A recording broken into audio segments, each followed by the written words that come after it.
Ben, merci d'être là pour ma première session nutrition qu'il faut.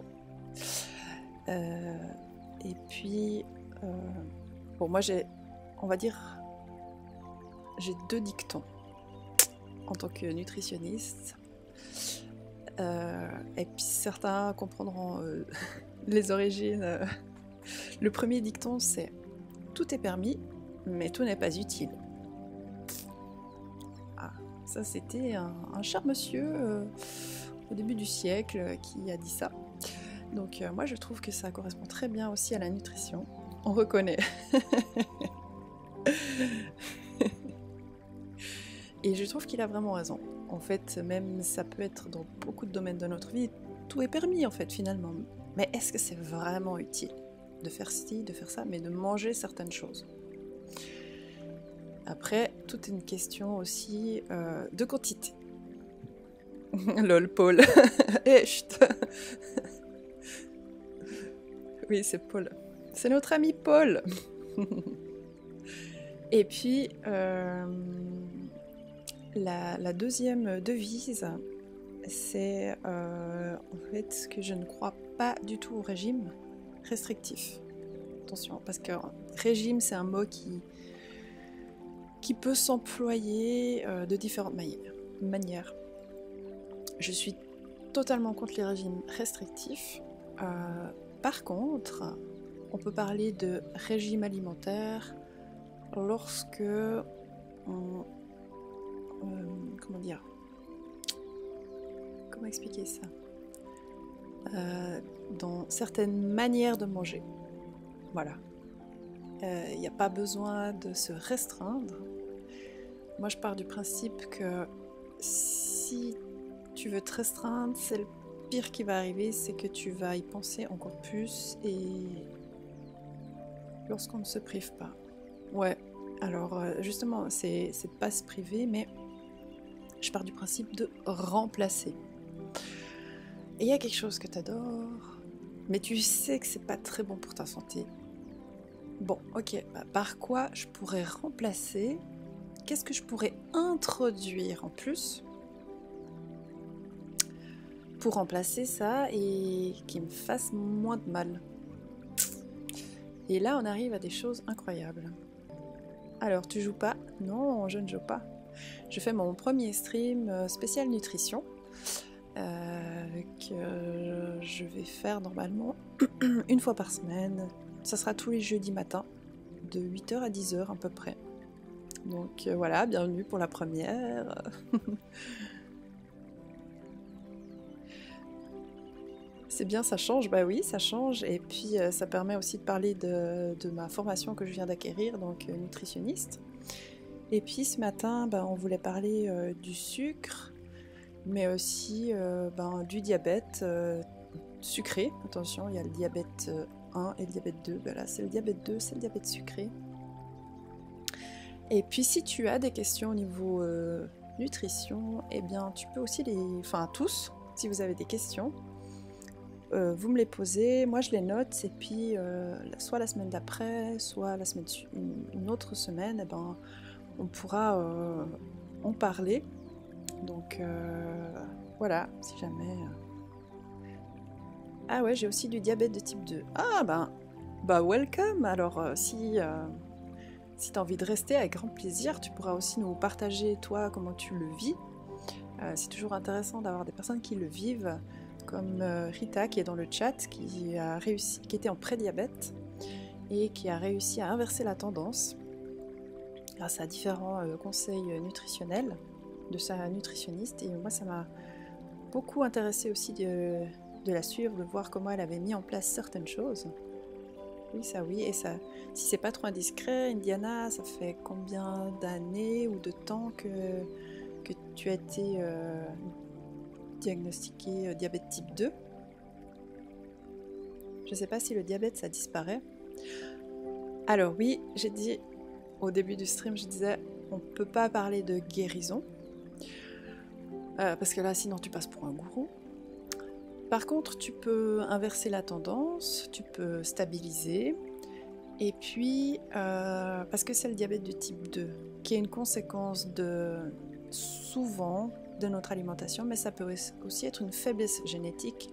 Donc, comme certaines maladies, par exemple dans ma famille, il y a beaucoup d'allergies, ça sera une faiblesse chez nous. Je le vois avec mes enfants aussi. Alors, on pourra au maximum diminuer les symptômes, mais je pourrais jamais dire que je suis guérie. Mais par contre, de vivre mieux avec, en ayant moins de symptômes, devant prendre moins de médicaments, voire plus de médicaments, bah, c'est tout à fait possible. Donc voilà. Je sais pas. Ça fait 4 mois. Ok, 4 mois. Ah oui, c'est tout proche, c'est tout récent. Ah bah alors écoute, il y aurait peut-être quelque chose à faire. Et qu'on m'a dit que je l'avais, c'est mon médecin traitant. Oui, c'est le médecin traitant qui va faire des analyses. Il y a plusieurs styles d'analyse. Normalement, je sais pas, je crois que tu viens de France. Attends, j'ai mes petites fiches. Il y a plusieurs analyses à faire et puis après il va te confirmer. Il y a le Quickie par exemple, je sais pas si ça dit quelque chose, ou le HOMA, H-O-M-A, qui vont voir si tu as déjà une résistance à l'insuline, ça veut dire est-ce que tu as vraiment déjà un diabète ou pas. Le Quickie, côté insulinosensibilité, donc résistant à l'insuline, hein, c'est ton corps qui n'arrive plus. Oui, ben écoute, ce que je disais, c'est que ce matin j'avais envie de parler des sucres, mais comme l'idée c'est de parler aussi surtout du diabète du type 2. Et pour le diabète du type 2, ce qui est important aussi de comprendre, c'est la différence entre l'index glycémique et la charge glycémique. Et puis à la fin du stream, sur le Discord, je vous enverrai avec grand plaisir un planning avec vraiment la différence. Par exemple, banane, index glycémique tant, charge glycémique tant. Et on pourra voir que...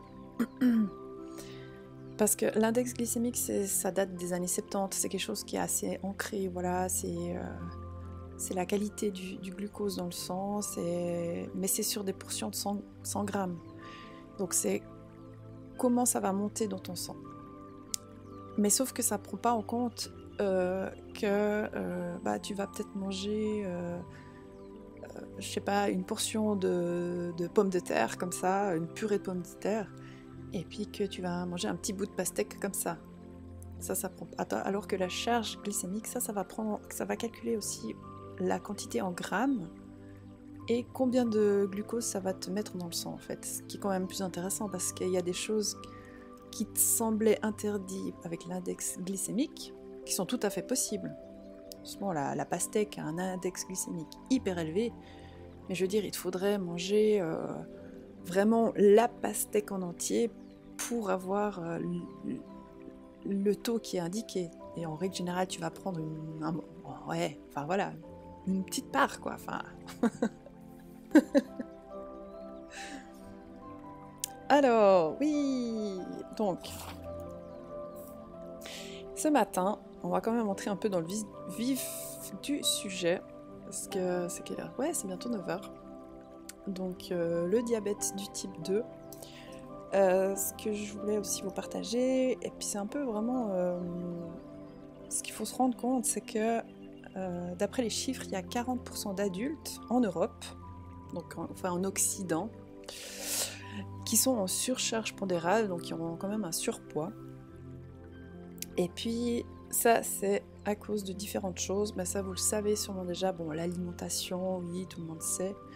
La sédentarité, on marche beaucoup moins qu'avant. Mais ce qu'il faut aussi savoir, et puis ça c'est peut-être moins connu, le stress, ça fait aussi. Il y a aussi quelque chose d'hormonal, c'est la déficience en sérotonine. Donc c'est une hormone qui est à l'intérieur de nous. Donc qui va nous manquer. Et puis, très intéressant aussi, le manque de sommeil.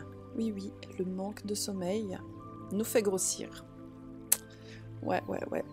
Et puis certaines prises de médicaments, alors ça c'est aussi certaines conséquences. Quand on prend certaines médications, ça nous fait grossir, ça nous fait des fois prendre de l'eau, mais ça nous fait aussi plus manger.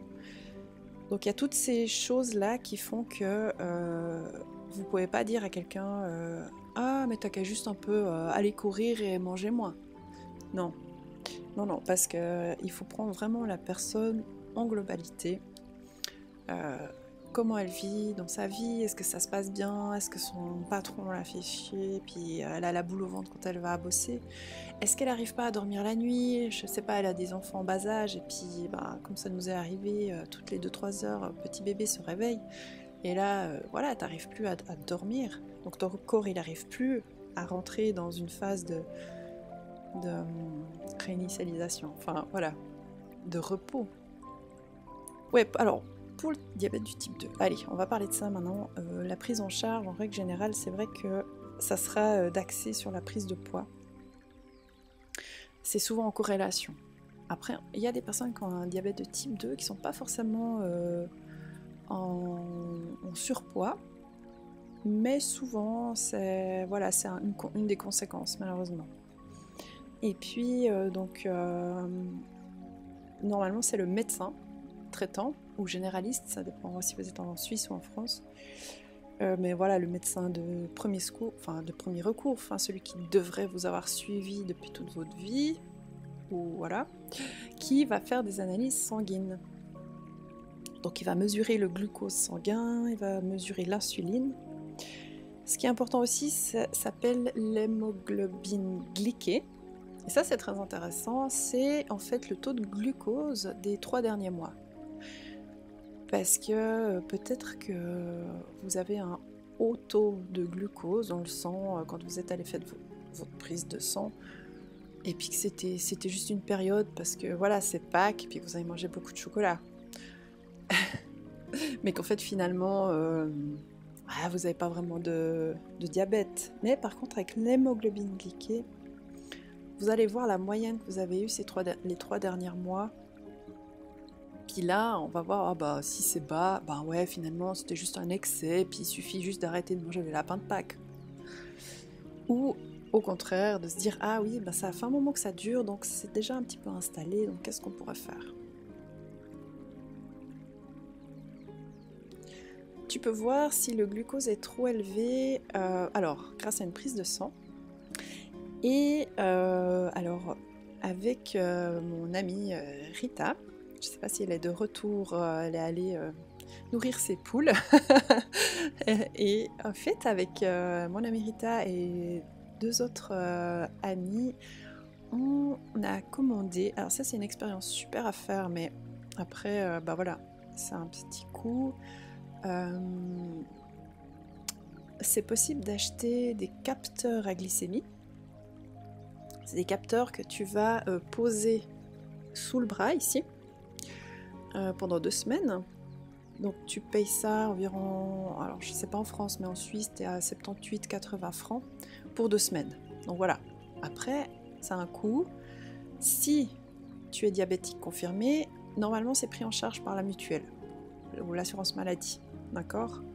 Si comme moi t'es pas diabétique confirmé, et ben c'est toi qui vas le payer. Mais ça pourrait être intéressant de discuter avec ton médecin.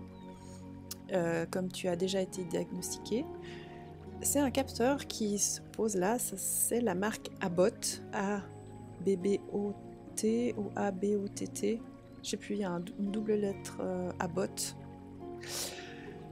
et qui se connecte sur son téléphone, et là ça va vraiment mesurer en temps réel ton taux de glucose dans le sang.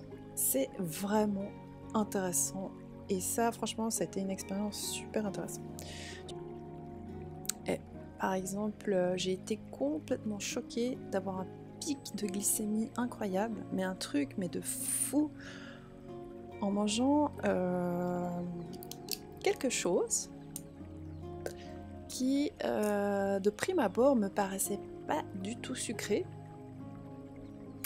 C'est quelque chose qu'on mange souvent en regardant des films. On peut rajouter un petit peu de sucre, des fois on peut rajouter un petit peu de sel. Des fois même, certains rajoutent un peu de chocolat dessus.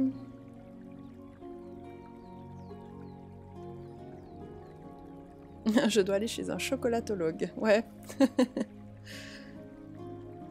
Et quand on allait me donner un appareil pour vérifier, je savais pas que ça existait, les capteurs. Oui, tu pourras peut-être lui en parler, c'est peut-être plus pratique. Ça veut dire avec les capteurs, on peut voir si la glycémie monte ou descend exactement. Bien sûr que les pop-corns c'est sucré. Ah, il y a un connaisseur là. Alors que ça soit sucré, oui.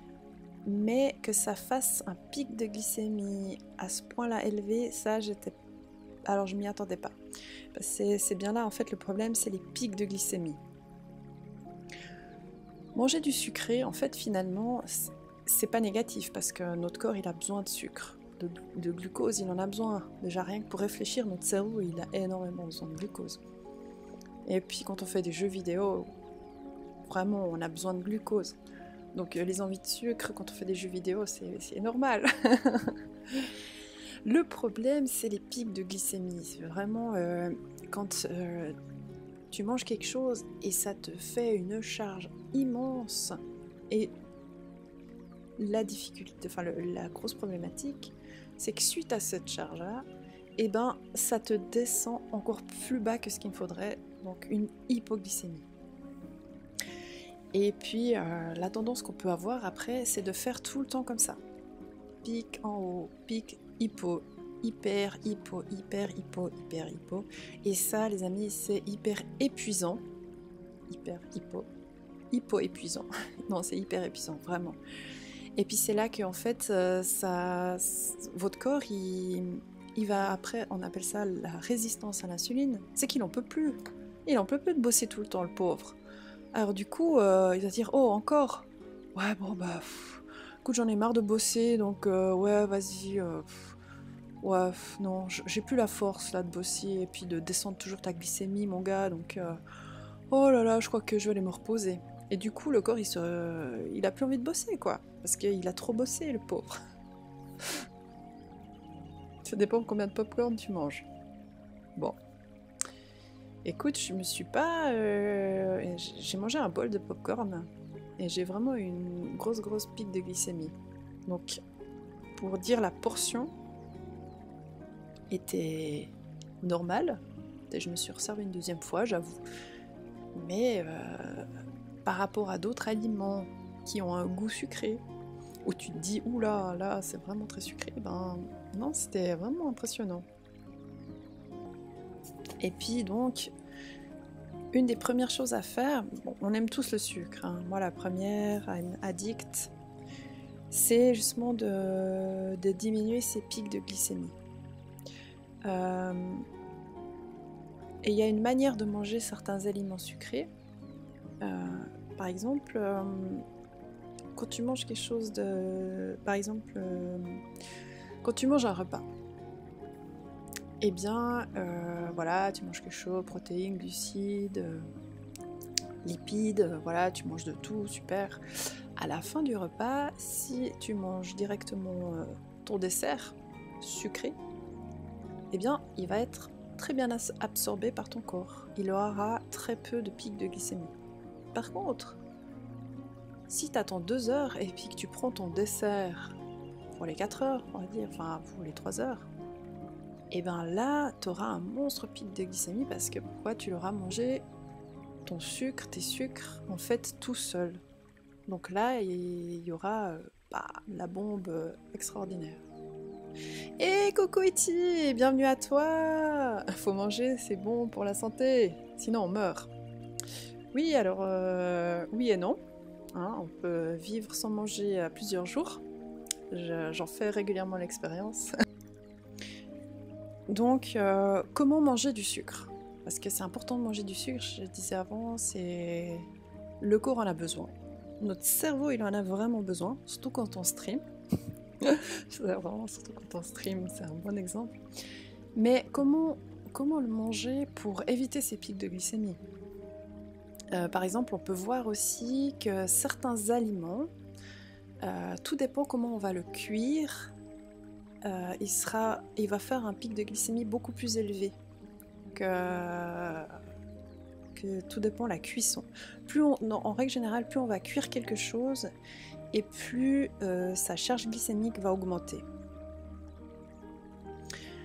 Les pâtes, par exemple,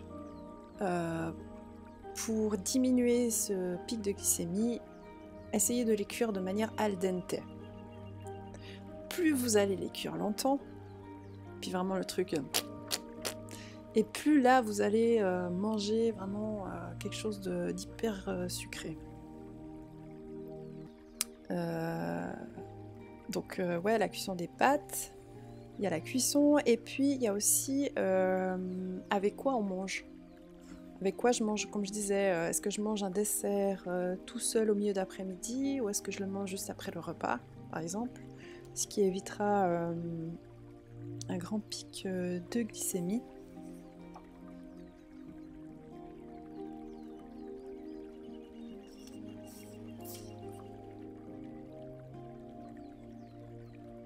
Mais c'est vrai que ça laisse quand même pas mal de conséquences d'avoir après un diabète de type 2. Puis si on peut diminuer tous ces symptômes,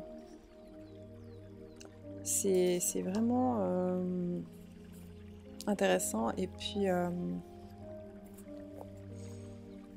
ouais, réapprendre à manger tout ce qui est sucré. Bien sûr, il y a les sucres cachés, ce genre de choses. Bah, typiquement, il y avait un exemple, c'était une patiente d'une diététicienne qui disait bah écoutez, oui, moi j'ai arrêté le sucre. Hein. Ah non, moi je mange plus du tout de sucre, du coup je me sens vraiment mieux. Puis la diététicienne lui dit ah d'accord, mais dites-moi, qu'est-ce que vous mangez qu'est-ce que vous avez mangé hier par exemple? Ah alors... hier, j'ai mangé des spaghettis bolognaises. Ah, ok. Et puis avant-hier, j'ai mangé du riz avec je sais plus quoi. D'accord. Puis là, elle dit, écoutez, je suis désolée de vous dire ça, mais les pâtes, c'est du sucre. Et le riz, c'est aussi du sucre. Donc voilà, il y a aussi une méconnaissance de qu'est-ce qui est sucré, et puis différents types de sucre. Donc oui, diminuer le sucre rapide, c'est bien, mais le sucre, on en a besoin, puis il y en a partout.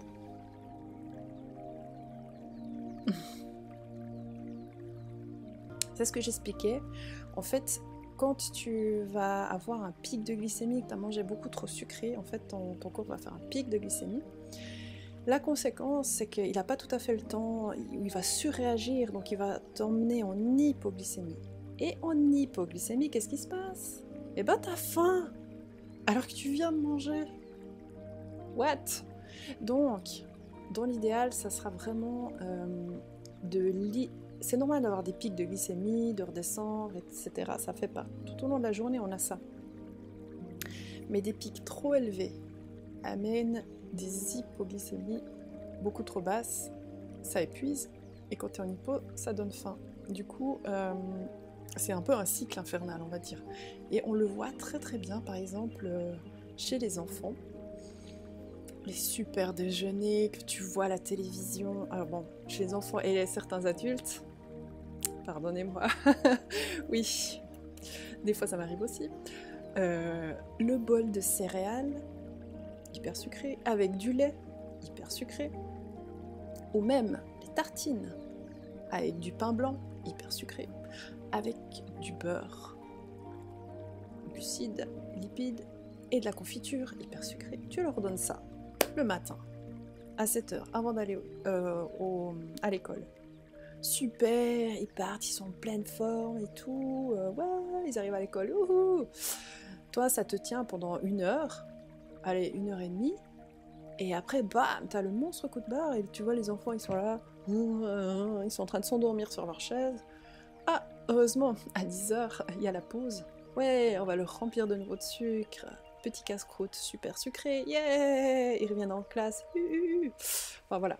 Ça pour dire que on est dans une société où on a appris à manger avec tout le temps des pics et des bas, et des pics et des bas, et des pics et des bas. Au début du stream, j'ai parlé de l'importance de la différence entre l'index glycémique, qui est très connu depuis les années 70, qui va montrer justement quel pic ça va faire dans ton... Enfin la qualité, non c'est plutôt la qualité du glucose. Et depuis les années 2000, la charge glycémique est beaucoup plus intéressante parce qu'en fait, elle va te montrer le pic de glycémie par rapport à la portion que tu as mangée. Tandis que l'index glycémique, il va prendre sur une quantité de 100 grammes. Genre 100 grammes de carottes, 100 grammes de pain blanc, 100 grammes de pastèque, etc. Tandis que la charge glycémique, elle va dire, ouais mais bon, ok, 100 grammes, super. Mais entre un chocolat qui fait 20 grammes et une portion de purée de patates qui fait 200 grammes, si l'index glycémique est différent, mais en fait finalement je ne veux pas manger autant, donc la charge glycémique est beaucoup plus intéressante parce qu'elle va vraiment te dire la réalité de ce qui va arriver dans ton corps. Ça dépend si tu manges une plaque entière de chocolat, mais ça c'est un autre sujet. Et du coup, à la fin du stream, je vous enverrai le planning, un des plannings qui est super bien fait sur mon Discord, ou vous me demandez par message privé aussi, vous pouvez sur Twitch. Je crois je sais pas si on peut envoyer des fichiers, des PDF. Enfin voilà, soit en MP, soit sur mon Discord en MP. Ouais, Discord MP, ça va très bien. Je vous enverrai ce tableau. On le regardera juste à la fin, dans les 10 dernières minutes, comme ça je vous montrerai un petit peu, qui est vraiment super important, et je crois que Rita aussi elle l'a super bien. Si vous arrivez, de nouveau c'est une question de budget, si vous avez la possibilité, achetez des pâtes complètes. Peut-être vous allez payer 50 centimes, 1 franc de plus pour le même paquet. Mais vous imaginez qu'en fait, finalement, il vous en faudra moins pour vous sentir rassasié. Et en plus, votre corps, il sera vraiment nourri. Donc, en fait, est-ce que tu préfères manger beaucoup d'eau ou un petit peu de vitamines, de minéraux et de nutriments? C'est ça, en fait, qu'il faut vraiment réfléchir. Dis-moi, Damaris, le capteur que tu parles, il faut le changer tout le temps ou on peut le garder toujours le même? Alors, le capteur, tu dois le changer toutes les 2 semaines. Donc, ouais, parle-en à ton diabétologue, si tu vas le voir. Il pourra probablement te faire une ordonnance, comme ça, tu n'auras pas à le payer. Comme je disais en début de stream, avec quelques amis, dont d'ailleurs Rita d'Amore qui est là sur le stream, on s'est posé un capteur à glycémie, ici. Donc tu fais tchac, et pendant 2 semaines, en fait, tu peux voir avec ta connexion, ton téléphone, en direct ton taux de glycémie pendant 2 semaines. Et c'est vraiment super intéressant de voir. Des fois, on est vraiment étonné de ce qu'on mange. Par exemple, j'avais été choquée en mangeant simplement une portion, un bol de popcorn. J'avais eu la plus haute pic de glycémie de tout ce que j'ai eu pendant les 2 semaines. Et pourtant, j'ai mangé des trucs sucrés, tu vois, qui me semblaient plus forts. Mais voilà, c'était un après-midi, donc hors repas, de nouveau. Et puis, ce qu'il faut savoir, c'est que tous les céréales soufflées, donc popcorn, mais aussi les céréales soufflées qu'on voit pour les déjeuners du matin, les pops machin et tout, c'est encore plus sucré. Donc si vous arrivez à prendre des céréales complets pour le matin, et puis c'est avec quoi je vais les manger? Est-ce que mes popcorn, si je les avais mangés pendant un repas comme dessert, ça m'aurait pas fait un pic de glycémie comme ça. Et là voilà, ouais, j'ai vraiment été choquée, hein. C'est vraiment aller dans le rouge, quoi. Ça, c'est tout juste pas s'il y avait une alarme, quoi.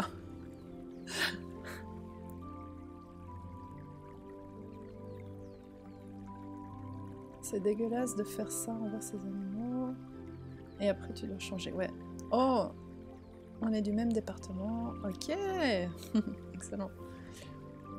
Ouais, mais faut manger, je dis pas que c'est bien, mais les canards gras, c'est très bon, je me rappelle le confit de canard. C'est bon ça. Et avec ce capteur, pas besoin de se piquer. Non, justement, pas besoin de se piquer. C'est ça le but en fait. C'est que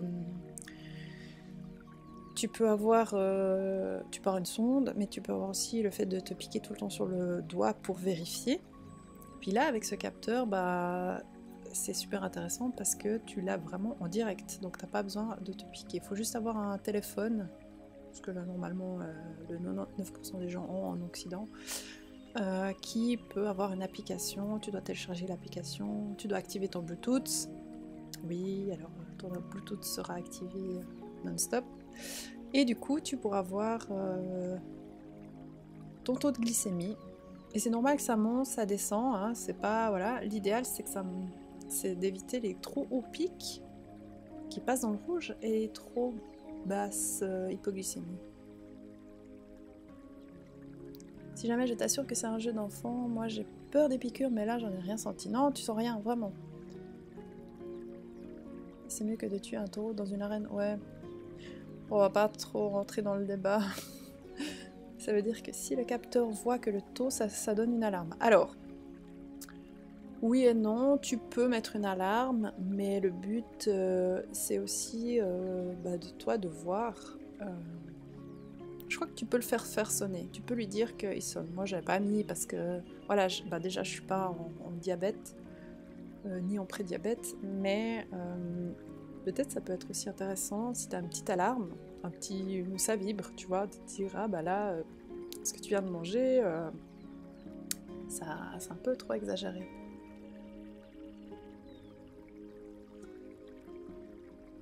Pendant ce temps, j'ai un planning qui... Alors, c'est de santé-et-nutrition.com de Anthony Berthoud, d'accord? Vous pouvez le trouver, mais je peux aussi vous le donner. Donc, c'est un graphique comme ça, ici.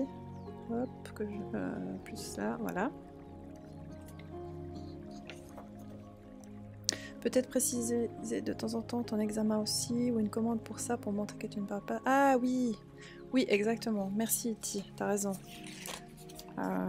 Que j'arrive pas dans mon CV, quoi. Enfin, bah pour ceux qui débarquent, en fait, ouais, j'en ai parlé au début du stream, mais c'est vrai que de base, je suis assistante en pharmacie, donc j'ai une bonne base médicale. Et puis là, j'ai terminé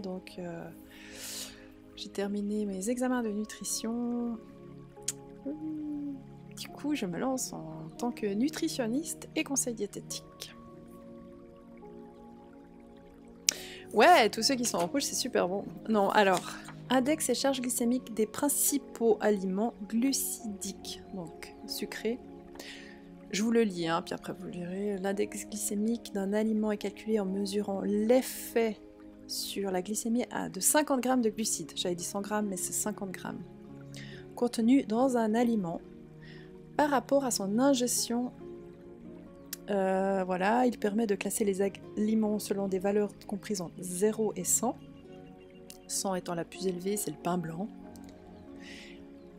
À la différence de la charge glycémique.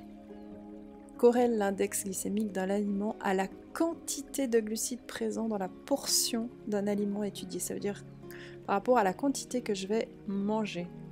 Donc elle apporte ainsi une vision plus précise et beaucoup plus pratique de l'effet de la ration consommée sur les variations de glycémie. Typiquement, à l'époque, au début, on parlait de conseiller des éthiques. Félicitations, GG encore, tous ceux qui ont... Ok, merci. Et tu as dit où on peut avoir le tableau. Oui, je l'enverrai sur le Discord. Et vous pouvez aussi me le demander en MP, mais si jamais sur mon Discord... Ou si vous n'êtes pas sur mon Discord, en MP sur Discord, je vous l'enverrai volontiers. On a des exemples très parlants. Par exemple, le sucre roux. Le sucre roux a un index glycémique très élevé de 70. Comme le sucre blanc, en fait. Mais on va jamais prendre 50 grammes de... Enfin, jamais. On mange rarement 50 grammes de sucre roux. Et du coup, dans une petite portion, une cuillère à café, par exemple là, ça donne une charge glycémique de 3,4. Donc ce qui est très peu. À l'inverse, dans ce qui est dans le rouge ici par exemple, bah tu vois, quelque chose qui est à 70 aussi. La farine de maïs, les biscottes, le pain complet. En fait, c'est à 70, c'est le même index glycémique que du sucre. Mais sauf que, par exemple, ton pain complet, tu vas avoir une bonne ration de pain, d'accord? Et du coup, ça va quand même t'augmenter à une charge glycémique de 20,7. Donc oui, certains aliments ont le même index glycémique, mais tu vas pas manger la même quantité. Du coup, il faut plus se fier à la charge glycémique, qui est vraiment super intéressante. Donc là, on a tout ce qui est en dessous de 10. Voilà. Ensuite, moyen. Et ensuite, un peu ceux qui sont très élevés. Donc, on peut les manger, il n'y a pas de souci. Pommes de terre cuites, à l'eau. Mais avec quoi je vais les manger? C'est surtout ça qui est intéressant.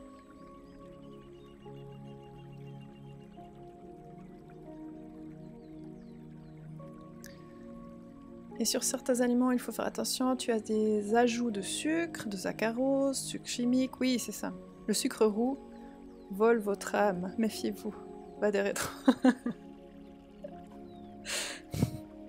Mais on va pas parler des roux maintenant, hein, quand même. Et le pain multicéréal.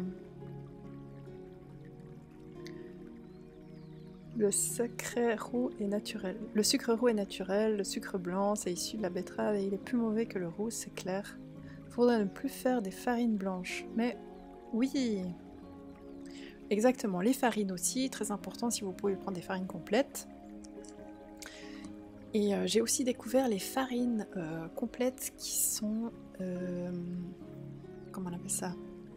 Elles sont écrasées, moulues avec la pierre. Ça c'est encore... Mais ça c'est le top du top. Tu sais, c'est pas écrasé et chauffé pour faire de la farine, c'est vraiment le truc à l'ancienne, à la pierre. Bien sûr ça coûte un peu plus cher. Mais là c'est encore meilleur au niveau nutriments.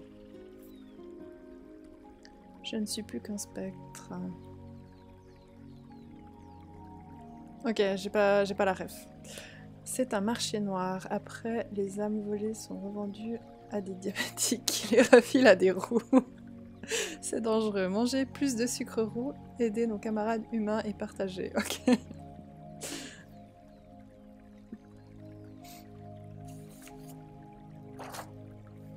Donc voilà pour ce premier stream sur le sucre, le diabète type 2. J'espère que ça vous a inspiré, que vous avez appris peut-être des nouvelles choses, peut-être que ça vous a conforté dans certaines choses que vous connaissiez déjà, peut-être ça vous a encouragé à modifier certaines choses.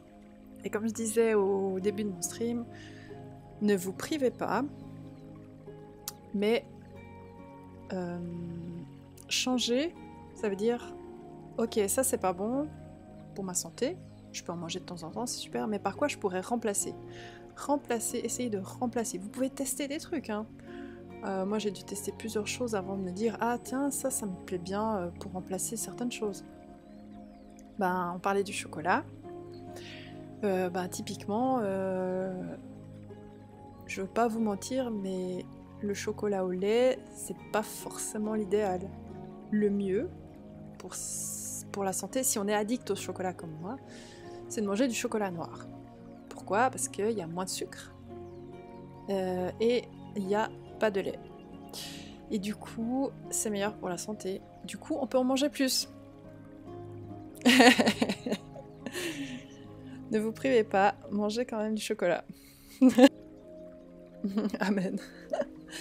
Allergique, oui, allergique. D'ailleurs, ça pourra être aussi un des thèmes. C'est que, aussi, si je suis venue sur la formation de la nutrition, c'est parce que j'avais beaucoup d'allergies au pollen à partir de mes 18-20 ans.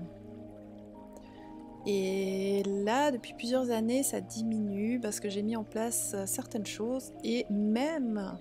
Alors là, je ne veux pas parler de guérison, je parle jamais de guérison. Mais cette semaine, non, ça fait 2 semaines que les pollens de bouleau... D'habitude, les pollens de bouleau... Alors, je suis aussi allergique au travail, on est bien d'accord. Mais là, les pollens de l'essence de l'arbre de bouleau, d'habitude, je suis au bout de ma life. Vraiment, je peux pas sortir, j'ai les yeux rouges. Et je le vois sur mon fils, le grand là, il en peut plus, il arrête pas de se bourrer de médicaments. Et par contre, là, moi, j'ai rien... Alors oui, de temps en temps, j'éternue. Mais franchement, je suis tellement reconnaissante là, c'est tellement une souffrance de vivre ces allergies. Et là, ces 2 semaines, j'étais là, waouh, attends, mais il y a vraiment les pollens. J'ai vraiment vérifié, je me suis dit, ah ouais, mais c'est hyper fort. Je vois mon fils, il est tout sous anti-allergique, je me dis, oh. Et j'arrive pas, tu sais, dans ma tête, je me dis, mais attends, il y a un problème. Pourquoi je suis pas... Est-ce que vraiment tout ce que j'ai pu mettre en place là, ça a fait ses effets? C'est incroyable. Oh. Alors, je suis pas là, ouais, je suis guérie des allergies. Non, non, parce que ça peut revenir. C'est une fragilité chez moi, dans notre famille. Mais voilà, je suis hyper reconnaissante. Donc ça sera aussi un super sujet. Punaise, viens, on fait une attaque surprise aux noisettes et on va leur faire un lavage du cerveau pour qu'elles t'aiment mieux. Je valide cette blague parce que j'aime bien. Ouais, bah écoute, je peux en manger un petit peu, mais ça va me piquer dans la bouche. Après, bah justement, comme mes allergies au pollen de bouleau ont disparu cette année, attention,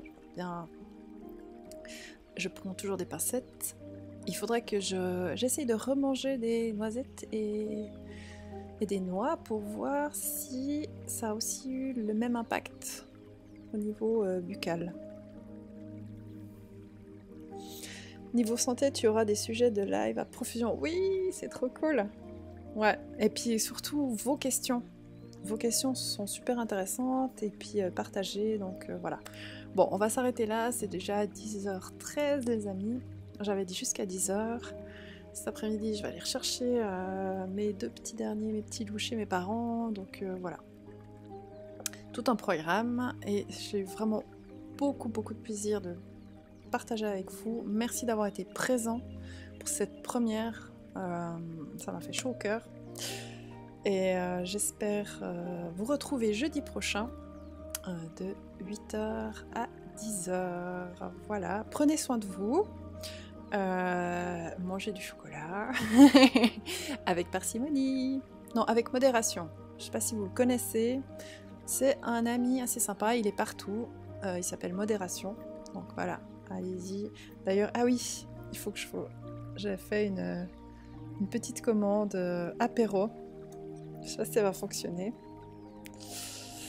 Ah non, elle a pas fonctionné. Je pense qu'il y a un accent aigu. Attendez. Apéro. Ah oui, c'est ça. L'alcool est à consommer avec modération. Mais il est partout, lui, hein, vraiment. D'ailleurs, en parlant de Papercraft, avant de partir, je veux quand même vous montrer que j'ai bientôt terminé le mien. Attention, Rita, ferme les yeux. Hein. Rita, non, tu dois pas regarder. Tu dois pas regarder.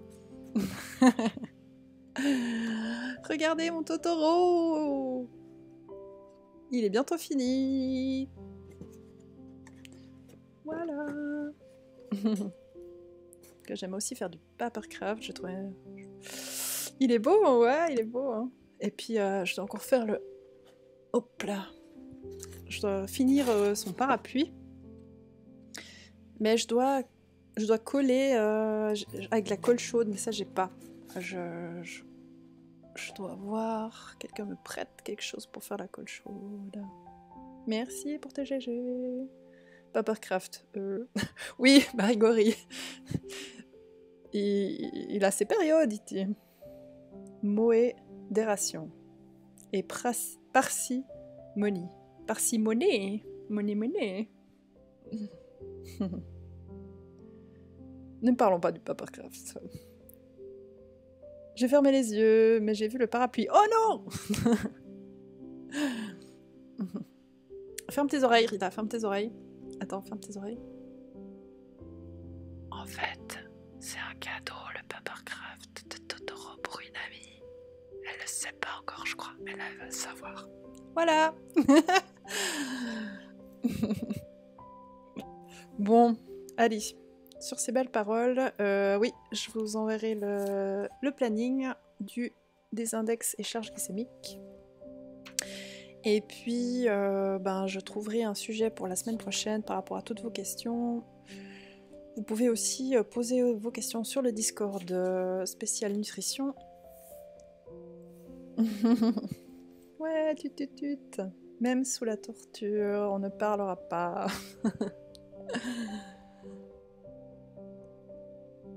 Sérieux? Mais oui, sérieux, Rita. Ça fait 1 année et demie que j'essaye de le faire. Non?